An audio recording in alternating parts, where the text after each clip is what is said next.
Hi, everybody. Welcome back to Between the Vines. I'm Jennifer Phillips Russo, your host, and this is brought to you by the Lake Erie Regional Grape Program. Our program is a collaboration between both Penn State University and Cornell University specialists, and we like to bring you timely viticulture and business and IPM strategies throughout the growing season and also highlight some of the research that goes on in our cool climate regions. So today I have a very special guest. Today with me, I have Dr. Katie Gold from Cornell University. How are you? Hi, Jen. Thanks for having me. Yeah, thanks for being a part of this. It became evident to me that maybe we should showcase each one of our departments' research and labs and the things that they're doing as I was traveling the conference circuit this past season. People were coming up to me. I don't understand the breadth of where this podcast goes Mm, because we did it just for our region. But yeah, other people were coming to me in different regions about it's really good to see somebody in cool climate viticulture doing some work and discussing. So I appreciate you coming on and talking I about that. love it. Yeah, I think well, first of all, I am a huge fan of cool climate viticulture, so I'm glad to be here. Hey, this is actually a really good opportunity. Number one, I know we have important, timely viticulture things that we should Mm, talk about, which your lab is absolutely involved in. And I guess I'm going to let you take the lead and I'll throw in, the questions we always talk about. So, yeah, I know, right? Yeah, so what is it? Today is May 13th. And just, out of nowhere, those darn grapes again, they're just growing again. Like who could have guessed?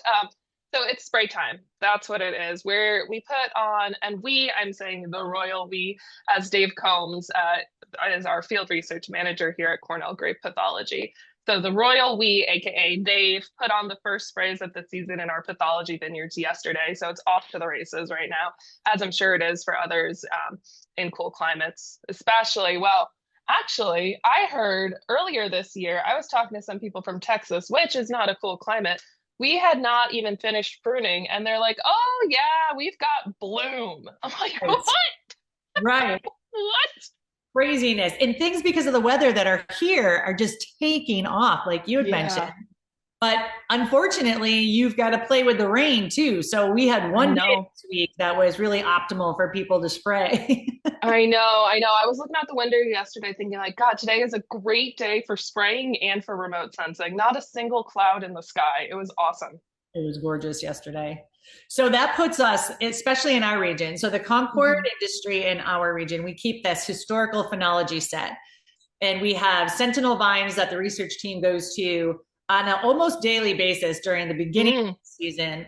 And they count florets, vines that are pruned to 60 nodes, vines that are pruned to 90 nodes, and vines that are pruned to 120 nodes. And they watch them every year, year after year. And that's when we declare what bloom is. So 50% pink. Oh, And we declared that on April 26th this year. April 26th. Wow. Yeah. I think we hit bud break on, I want to say May 3rd. Oh, I said Um, bloom, didn't I? Bud break. Darn. yeah, I was gonna Thank say you. bloom. I'm like, girl.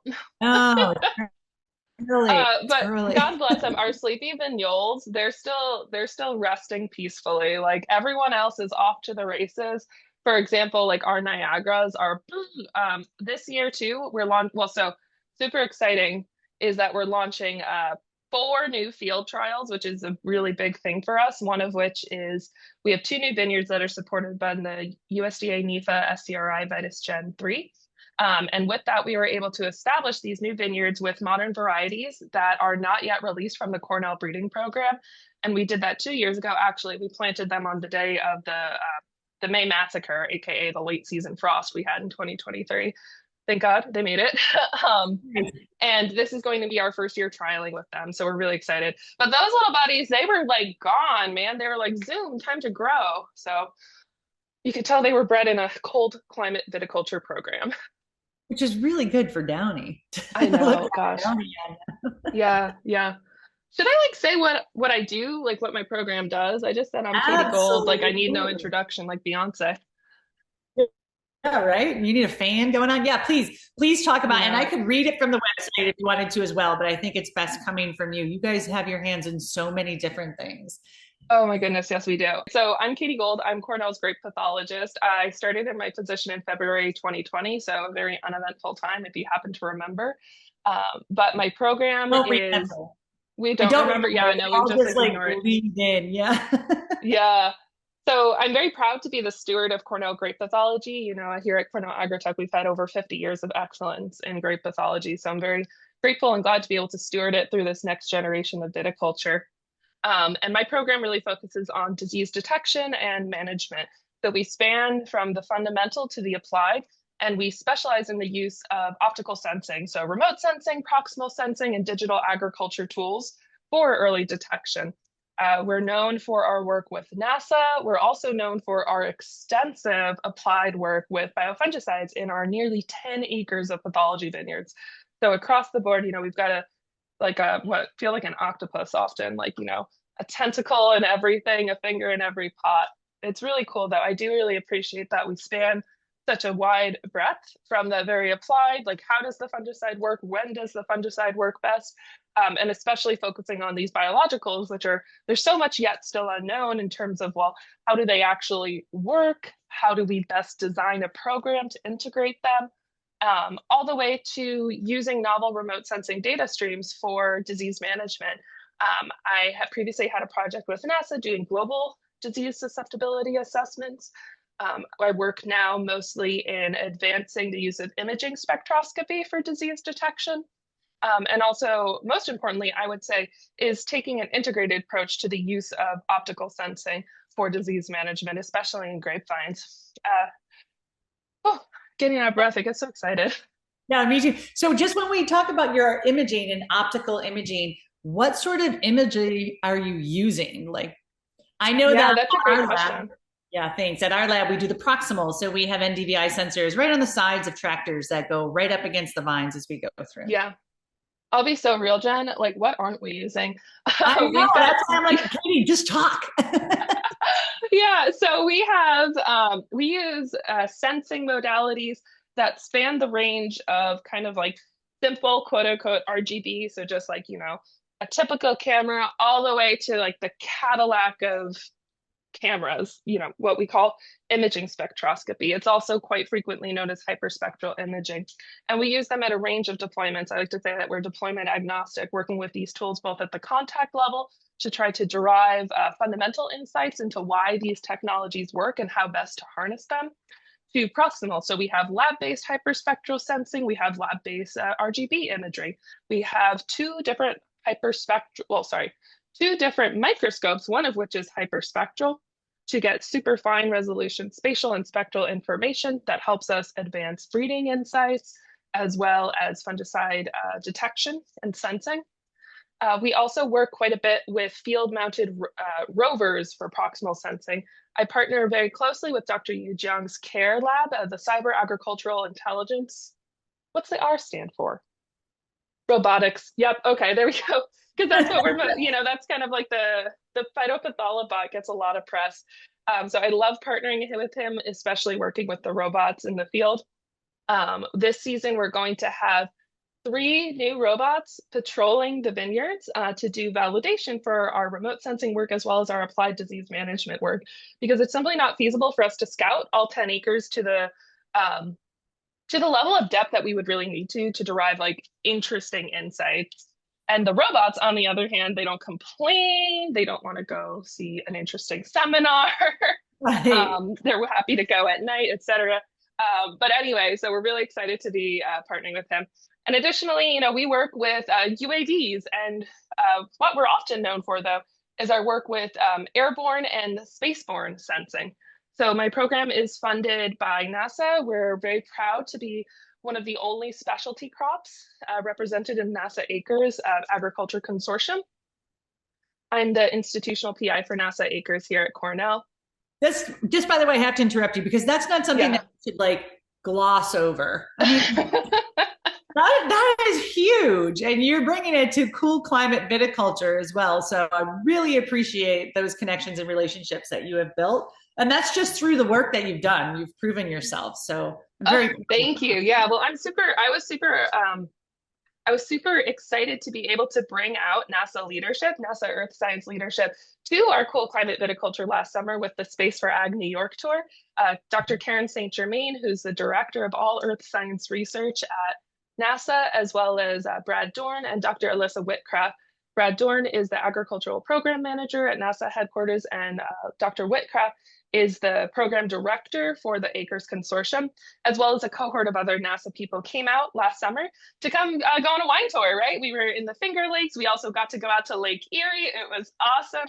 And we had two listening sessions between leadership and growers just so they could learn more about specialty crop, especially grape production and the challenges we face both with disease, but as well as other opportunities for how NASA science can better serve specialty crop agriculture. It was such an amazing opportunity. It was so much fun to get out and to like see these two, like what have kind of traditionally been two different like halves of my world, right? Just interacting together. It was really awesome. And it's also been very fruitful. I'm really grateful for the support of the ACRES Consortium that has worked, as well as Brad Dorn, enabling us to have very exciting avarice campaign occurring in New York this summer. This is NASA's Cadillac imaging spectrometer. We'll be flying over vineyards here in the Finger Lakes as well as in Lake Erie in late July to help advance our disease detection work, looking towards scaling all these different awesome projects we have going on at Cornell Viticulture to eventually the spaceborne level. I have just a quick question about, I think that's amazing that they're flying over our area. What does that flight entail? Is it, is it an airplane? Is it a satellite? How does they get that imagery? Yeah. So it's an airplane. So Avarice 3, it stands for the Airborne Visible and Infrared. What's the R? Infrared. It's the imaging spectrometer. Okay. Sorry, I was just like, how do letters work? Yes. It's run by Dr. Rob Green at JPL, who was, I think, technically on paper, my postdoc advisor for my short stint as a fellow at JPL before I officially started the Cornell job. So it's super exciting. So it's an airplane, right? So it's very intensive, and the aircraft is, it's subject to flight conditions. So what happens is we usually have like daily calls leading up to it, in contact directly with the scientists that will be in the back of the aircraft, hitting the button on, off for the imaging spectrometer over our vineyards, as well as the pilot. So I'm just really excited to have this opportunity to expand our work, which is our work with avarice has traditionally taken place in California because that's where avarice lives. It's on an airplane. And I'm so excited for the opportunity to bring it out here to New York to scale to our problems here in cool climate viticulture. I was just so grateful for that opportunity, and also super enthusiastic for like the response that I've received from Cornell researchers who are like, hey, I've got something going on in the flight lines. Like, I would love to use the data. Me. Yeah, exactly right. You. Yeah. I'm so excited. Yeah, I'm really excited for that too. And I'm excited to see how we can correlate what they take with what we're doing on the ground. Super interested to see it, especially for my microclimate work that I'm doing. So thank you for that opportunity. Yes, yeah, it's so exciting. And avarice too, it's the first step towards scaling towards spaceborne. So especially in specialty crops, not everything that we do has the potential, well, I wouldn't say potential, but is not necessarily going to be most optimally scaled to spaceborne. But that doesn't mean that some of it won't, and that spaceborne sensing couldn't help and add in perhaps ways that we hadn't originally considered. But getting this avarice imagery, it's the first step as we look towards the eventual launch of surface biology and geology satellite, which is going to put one of these Cadillac imaging spectrometers, the creme of the crop, the best sort of sensor that's ever been built into space, imaging everywhere on Earth every week approximately. So really excited for this opportunity to get this imagery in advance so that when that satellite launches, we are ready to go to use it to help our growers. Oh my gosh, I am just so excited for that as well. I have goosebumps as you're talking because there's a lot of things that we do for our growers that might now just be instantaneous. Exactly.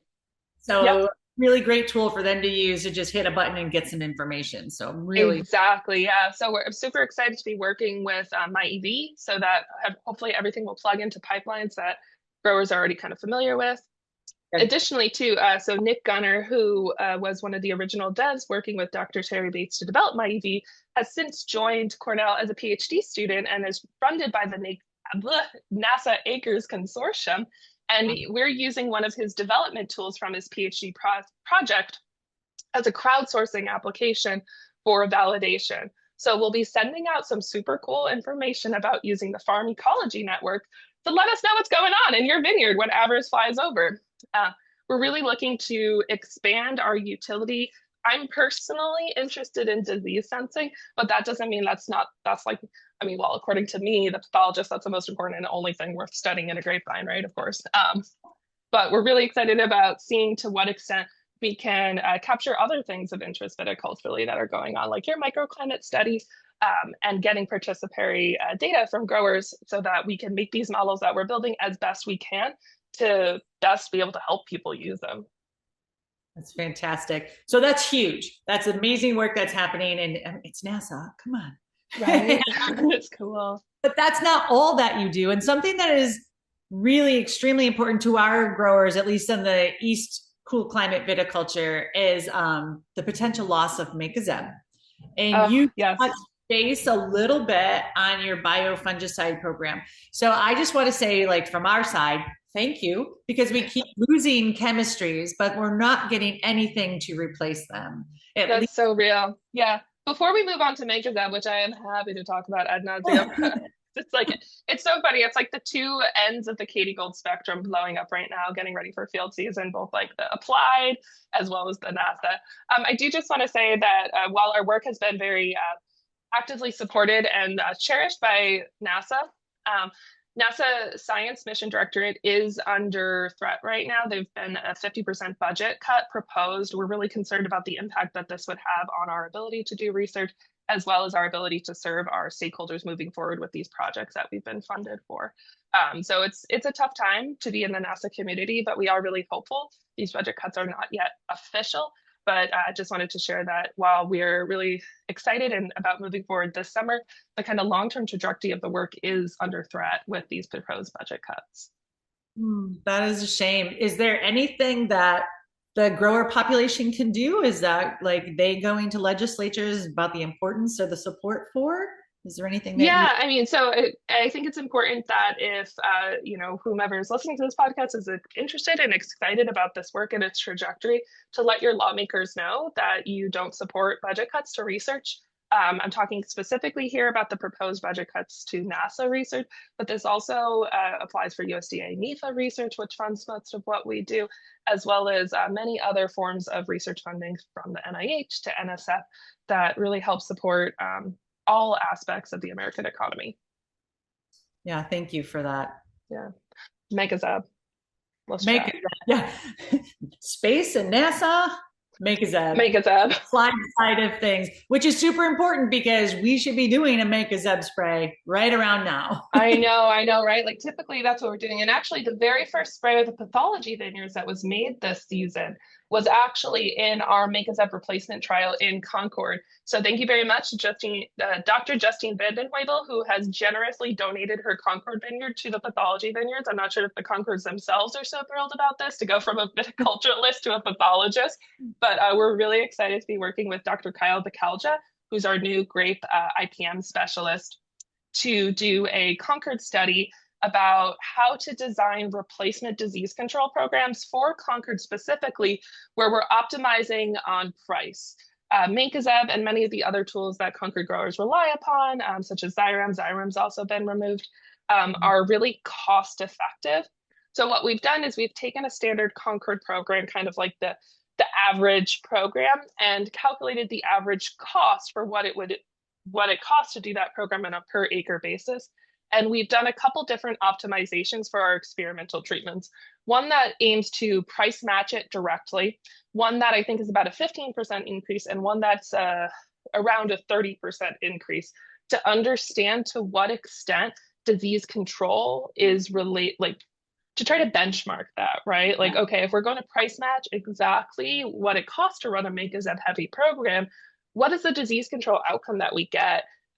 And then versus if we optimize more for ensuring disease control, what is the impact on price? So we're really excited to be working with Kyle on this and to share these results with our Concord growers across the state at the end of the season.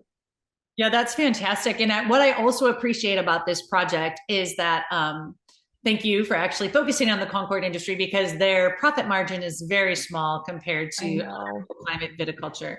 But also that our growers were involved in the process. They were allowed to give feedback on, well, I don't think that one's going to work so much. Why wouldn't you look really, you took what they had to say into consideration. So I really appreciate that. Yeah, that I was know a they do really as well. supportive, it was such a supportive process. Especially like we've worked, this is our first time doing a Concord trial, though we've been working with our Niagaras for the past few years for our black rot study. But kind of adjusting to Concord. For example, like the Niagaras are more disease susceptible. So as a pathologist, I love them a little bit more. But they're also a little more tolerant. For example, like we have no issue spraying low dose copper in our Niagaras. And also other sorts of sensitivity issues. But then when we switched to Concord, like we designed the program, and like I remember, I think it was, oh, who was it that said this? I think it was it Rob Smith? It was either Rob Smith or Mark Amidon was like, hey, this is actually going to burn the crap out of your Concords. Can't use that. Yeah, Yeah. it's so, Concord is so, I don't want to say it's so tough, but it really is so tough, right? Like the margins are slim, it's so sensitive, but it's also like so robust, right? Like a great Concord crop is a great Concord crop. But we're really excited to be able to work with Kyle, as well as, of course, Dave Combs is out there doing the hard work to make this happen, as well as the Concord industry and their feedback to design this study. And just, I know we have so many things to talk about. Truly appreciate that work for the Concord industry moving forward. We are so excited to see what happens there. But you just completed a 5-year study of biofungicides in a spray program and presented on how well they work. So do you want to touch base on that? Yeah, yes, we did. Yeah. So it was really exciting to kind of look back. We now have 5 field seasons of biological research. And when I started out with this program, both Dave and I were like interested in biofungicides. My predecessor, Wayne Wilcox, who chose to fill, he had done some preliminary testing with Lifeguard, and he like was kind of admittedly, he was like, I didn't think this was going to work, and it worked great. So I was like, okay, well, what if I look into it? And honestly, just so pleased with the efficacy of some of these products, right? The products that we've been testing over the past 5 years in our applied fungicide efficacy studies, they're the product of innovations in genomics, right? And the selection and the screening and the identification of these microbes and the compounds that they produce. So the products that we're seeing are honestly really great. I do think I want to caveat, it is important to say that like comparing a biological to a traditional is like, they're apples and oranges. They just have fundamentally different modes of action. For example, some biologicals don't act upon the pathogen at all. They activate the plant's defenses, right? You just can't think of them in the same way that you do a conventional. But what our data has shown is that when we average across all the programs that we've done, both for downy and powdery, we find that programs that rotate between conventional chemistries and biologicals are able to provide numerically and statistically equivalent disease control to conventional only programs. And that is so exciting, especially it's so exciting just considering the challenges that we face. You mentioned earlier that we're just simply not getting the products that we used to. And that era of burning out of chemistry and having something new to try is just simply over. We've had I think at this point with the new season, a 1-to-20 ratio of new conventionals to new biologicals. The products that are coming out of the research and innovation pipelines from these companies, they're just not conventionals. And that's generally because of the massive expense and the long horizon that it takes to get a conventional product registered. It's so much easier to identify, develop, and get registered a biological. And especially with their new efficacy, right? Like, why not? So we're losing the broad spectrums to regulation. We're losing the single sites to fungicide resistance. And I'm standing here as a pathologist being like, what am I going to do? And I have to say, I've just been so relieved and excited to see the efficacy of these products. And now there's still data that we really want to dig into better honing how to design these rotational programs. For example, what we've looked at kind of overall is we often don't have multiple years. So we're completing this 5-year look back, but within that 5-year look back, our treatments are often responsive to what our cooperators need. So they're not necessarily replicated all 5 years. Honestly, at best, sometimes we look for 2 years. And when we look at rotations, we made a cutoff saying like has at least 25% of the products applied were biological. And that's where we find that difference. And then when we kind of look at all of them and say like, okay, it doesn't really matter what your products were, but if it was 4 biologicals, 5 biologicals, and we do that across the spectrum, we do see that about half and half is a real sweet spot. So like we typically apply 7 to 8 sprays per season. We see that 4 to 5 sprays is biological versus conventional is a sweet spot in terms of disease control. But this is once again in the pathology vineyards. And I would caveat that one of the things that we're looking into with our two of our 5 new trials this season is okay, well, so now we have like kind of that look back data sense like, okay, it works, right? Like the biologicals, they're working. You can use them in rotation with conventionals and get the same outcome. Awesome. But how do you actually design the most effective program, right? Like we've kind of casually observed that sometimes the biologicals don't play nice with other chemistries. Sometimes they don't play nice with each other. Sometimes they don't play nice with conventionals. So we're looking into that more rigorously in our chancellors this year about whether or not we can identify certain tank mix combinations that are optimal for biologicals or the opposite ones that are just like not working. Additionally, we're going on, yeah. I'm sorry. I just want to point out that because I get it when we're talking about it, but I want to make sure that our grower listeners know that this is a pathology vineyard that you're testing them in. Yeah. You want disease there. Like if you want to find a disease, you go there. Oh my goodness, yes. So these vineyards, they have been, so it's a pathologist's dream. The disease pressure is out of this world. And also like we do quote unquote everything wrong. So everything I tell you to do in terms of cultural control, pruning, airflow, we don't do that because we don't want disease, right? Like we planted vignoles in the middle of the woods to study bunch rots, right? Like we're doing everything wrong. So it's really exciting when we see this effective disease control in the pathology vineyards because it is truly the hardest arena any product will ever face. Because if you go to a commercial vineyard, right, like you're trying to suppress disease, not just with fungicide, but through cultural control and other practices. Whereas here we have these like deeply entrenched and strong pathogen populations from our years of study, as well as all the cultural practices, like the anti-cultural practices, right? Like they look a mess. That's just, there's no airflow at all. The clusters are like covered in leaves, etc. So if a product looks good in our pathology vineyards, it's going to look great in a commercial vineyard. Exactly what I wanted our growers to hear. Thank you for that. Mm-hmm. Yep.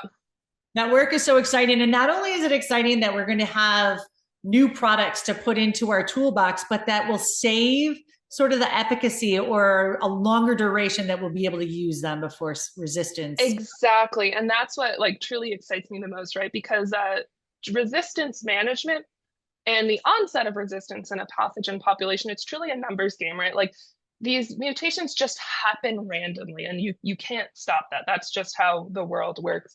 But the more you expose a pathogen population to a traditional chemistry, the more likely it is, it's a numbers game, that eventually resistance will develop. That random mutation will take place. And then over time, the pathogen will become resistant as those individuals, come to dominate the population.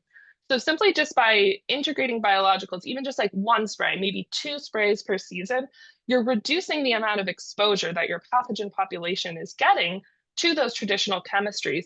And that is a huge thing because it extends the useful livelihood, the useful longevity of these chemistries, right? Like once we lose them, they're gone and we're not getting products to replace them. So it is of critical importance that we steward what we do have remaining. For example, with downy mildew, downy mildew in particular, right? Like, we're seeing phosphorus resistance, we're seeing revis resistance. Like, what's left? It's stressing me out.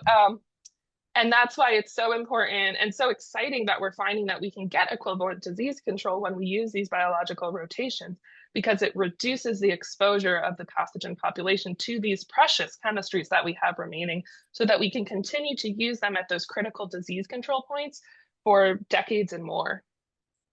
That is fantastic. Is there a place?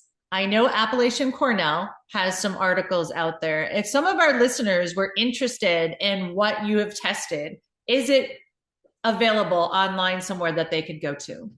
Yeah, that's a great question. So we've been reworking the website, which is still kind of out of date. We've traditionally published everything in Appalachian Cornell, which we will continue to do. But now we're starting to put things onto our website. So our historical trial reports, as well as a list of all the articles we've written over time.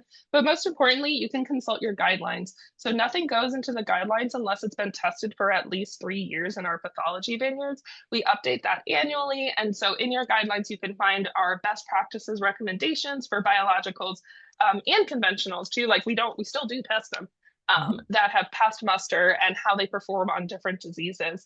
So, but you could see all of that on the Cornell Grape Pathology website. I'll send you that link, but you can also see them in your guidelines, right? Gorgeous. So I was just holding up for the people who can't see or who might be watching it on YouTube. The guidelines she's referring to is the New York and PA grape guidelines. That is a Oh my collaboration. God, Jen, you didn't tell me we were going to put this on YouTube. I would have changed my background. Oh, now it's grapes in space. That's perfect. No, but I want to put my other one on. Here we go. Go ahead. You have a chance. Yeah. Oh, there it is. Ew. Yes. Yeah. No, it's gorgeous. Please be kind. Have everything in there too. That's fantastic. I know. It's beautiful. It's down. This is downy mildew in our chancellors a couple of years ago. Gorgeous. Just beautiful. Our growers are going, what? I know. You can always tell a pathologist. You can never tell them much, but you can always tell a pathologist. So you're doing all of that work with the biologicals and incorporating them into conventional. You're doing the work with NASA, but I have to point out all of the work that you've been doing for Mancozeb for our growers. I don't gloss over that either, because that is a huge undertaking. There must be 4 of you somewhere, and I just see you constantly. If you find her, let me know, because I would love to talk to her, because she's not doing the dishes and I'm picking up after her. Yeah, so it was a huge deal. I remember, so there was a group of us at American Phytopathological Society last summer, a bunch of us great pathologists chatting around, having a grand old time. And poor Julius from USDA comes up. He's like, hey, friends, have you guys heard that the EPA is deregistering Mancozeb from grapevine? And the vibe just dropped because we had not heard. And we were all standing there together being like, oh, no. And that was last summer. It really came out of, like, we had kind of smelled the way the wind was blowing, but the speed at which the EPA was moving did surprise us. So last summer, the EPA released their proposed interim decision that has followed a FIFRA review of Mancozeb that's reviewing recent research on the toxicity of these products. But I do want to say first and foremost that these concerns are very serious and they do warrant investigation and mitigation, right? Like the health of our workers, the health of our planet, it's so important. So I am grateful for the EPA for doing this review and this investigation. However, it's also true at the same time that Mancozeb plays a really important role in early season grape disease control, especially in cool climate viticulture. So I was stressed out. I was stressed out to hear about this. Yes. Matter of fact, I had a grower come up and say, all grape research should stop until we figure this out. Everybody concentrate on the Mancozeb. I was like, I know, right? And that's what we're doing. We're like, oh my God, like looking in the venue, right? Like I mentioned, like 4 new trials this year. It was absolutely like and those had, for the record, been in the pipeline, but it just became like even more important, right? Like, oh God, this applied research is even more of the moment. The Concord trial was in response to this Mancozeb too, where we're like, okay, we really need to get some like specific kind of cost information, right? Because there's one thing for disease control, right? Like we talked a lot about the biologicals, and kind of against all odds, some of these biologicals are actually emerging as the new products with broad spectrum disease control ability, right? Like who would have thought? I'm sure, like, you know, no one is more surprised than Dave Combs to find himself a biological evangelist, right? Like you would have told him that 5 years ago, he would not have believed you. So on terms of disease control, I am optimistic in terms of our products for filling this Mancozeb niche. However, what I can't spray trial my way out of is the cost differential. And that's a huge concern, especially in the Concord market where margins are so slim. But also too in other, you know, we were talking about Eastern production, right? Like it's just even a little bit of powdery mildew that kind of makes its way into the cluster in the early season. Let's say you do keep it under control, right? It still leaves you more vulnerable to botrytis. It's just such an important risk. Not important, such a major risk, right? And I am in a very fortunate and luxurious position as a grape pathologist that I get paid no matter what happens to the grapes in any given year, right? But like, you know, our growers don't. And I think it's really important that we are aware of the impact of that such a rapid transition would have on our growers to lose this product that is so cost effective and so disease control effective. So we launched a survey, and first of all, Jen, like shout out to you for really blasting this survey out. And thank you, growers who are listening, for filling out this survey. I had 331 total respondents, 285 self-identified at Easter grape growers, and 188, so more than half, identified as New York growers. and we surveyed about their viticultural habits around these activities that the EPA identified as potentially hazardous to workers. So the key phrase is post-application worker exposure. And I also will say, like, I have an article that's coming out this week on our survey results. So if you want to read more in depth, you could go take a look at that. But what the survey showed, oh yeah. I was going to say the beauty of that is that you were able to put science behind it. Exactly, yeah. And the beauty is also too, it showed quantitatively what we in the sphere already know, which is that many of the activities that the EPA identified as potentially hazardous within a 45-day window, which include leaf pulling, tying, training, and hand harvesting, don't necessarily happen within a 45-day window just due to the kind of natural progression of viticulture over the season, or they're done mechanically, which absolutely factors in to the potential worker risk, right? Like it's one thing if you're leaf pulling by hand versus doing mechanical leaf pulling. So our survey found that while 96% of Eastern grape growers self-reported as having used Mancozeb in 2024, 81% made their application either at or prior to bloom, typically by June, which means that many of these hazard activities, for example, hand harvest, are just not occurring within that 45-day window. I'm going to be meeting with the EPA as well as with my colleague, Dr. Phil Brannon from UGA, to discuss these results at the end of May. And I've been very, very excited and pleased by their very welcome receptiveness to hosting us. They were super excited. Sorry, I'm kind of going off on a tangent here. But anyway, I want to highlight these are important. Yeah. These are important tangents because it's the work that happens in the background that not many people get to hear of you advocating for something that our growers need. So we really appreciate that. Oh, I'm so glad. Yeah, I just invited myself, right? Like I've always been. I love that. Right? Like fortune favors the bold. And I thought, what do I have to lose? I'm actually going to be in DC anyway for a NASA event. So I just emailed the team with their names on the docket, introduced myself and invited myself. And they were so receptive. And I do want to share that, you know, like the EPA team is really doing the best. They're reviewing the impacts on all different crops. They're not even just focusing on specialty crops, like every aspect of agriculture. And they're considering all aspects of the impacts from health to the environment, et cetera. And Eastern grape production is such a niche aspect of grape production on like, you know, the national scale. So they've been very open and receptive to the information we've applied. They're really excited. When I invited myself, they're like, yeah, absolutely, come on down. Can we invite our friends? They're inviting others from different teams. So it's just been a very like welcoming. I do feel a lot of goodwill and faith to do this work right. You know, they're doing important work. The hazards that have been identified are potentially very dangerous, right? And are worthy of investigation and potential mitigation.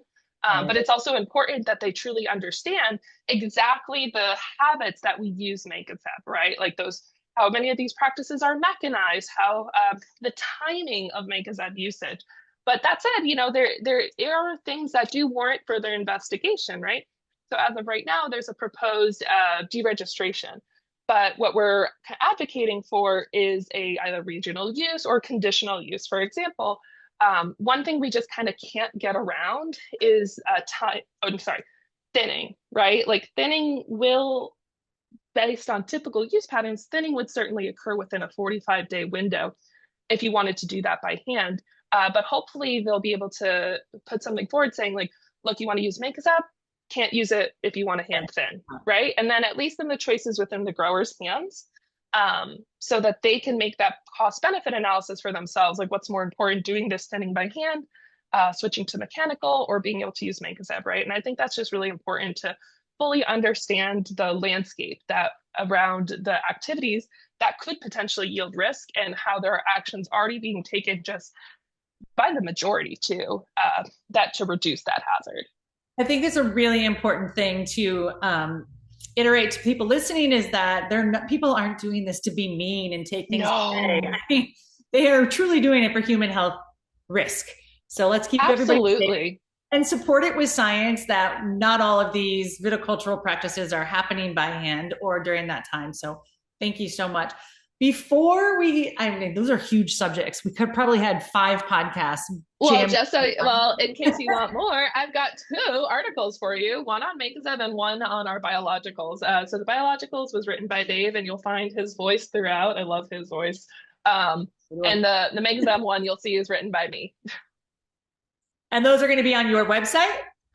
So they'll be on Appalachian Cornell. However, they're also going to be going out to all the listservs, etc. They should be on Appalachian Cornell by the end of the week, hopefully. But I'm also going to post the raw ones on my website just so everyone could take a read.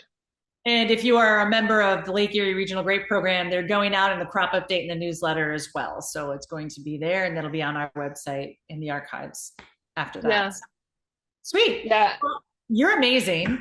I love your energy. Jen, you're amazing. I couldn't do a fraction of what I do without you and the other regional CCE. I'm just so grateful. And also too, I want a regional CCE, but also plus county CCE, because we don't want to forget Alice Wise on Long Island. Seriously, like Cornell Grape Pathology couldn't be a fraction of what it is today without your partnership and the partnership of Hans, Jeremy, and Alice. Thank you. We are like a big family, aren't we? We really are. I love it. I really am. I love being a part of this industry, right? Like, it's one thing to like love wine, which I did before I got here, but I love being the grape pathologist, right? It's such a gift. It's a blessing.